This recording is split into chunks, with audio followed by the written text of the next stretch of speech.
Mtazamaji wa PMTV Tanzania, karibu katika update za PMTV. Nipo hapa kukujuza mengi yanayotokea ndani na nje ya mipaka hapa. Subscribe to channel yetu kwa taarifa zaidi. Sasa mamlaka ya kudhibiti na kupambana na dawa za kulevya Zanzibar kwa kushirikiana na kikosi cha kupambana na uhalifu mkubwa ZTOCTF imefanikiwa kukamata viburudisho vya vyakula aina ya pipi, chocolate, korosho na shisha, zile electronic cigarette zenye majina ya ELF bar na fresh, ambazo ndani yake zikiwa na viambata vya dawa za kulevya aina ya bangi, cocaine na LSD, zote kwa pamoja zikiwa na uzito wa kilo 7.448 zilizokuwa zinauzwa madukani.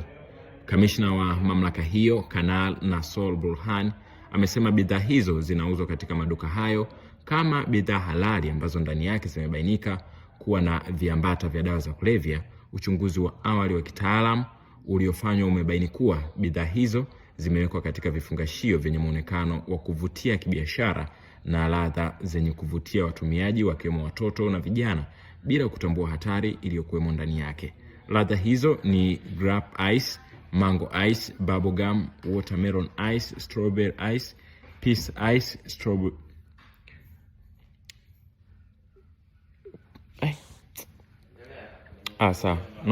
hakuna shida. Strawberry ice, peach ice, lakini pia na strawberry kiwi na nyinginezo.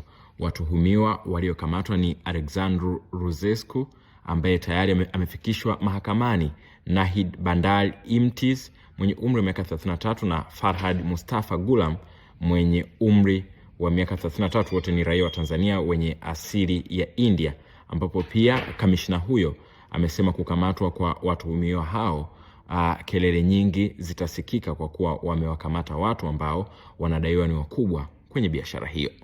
Nini maoni yako kwa hayo yanayoendelea? Je, ni salama kwa watoto, hasa bidhaa hizo zikiwa katika mfumo wa bidhaa pendwa za watoto kama hizo pipi na chocolate?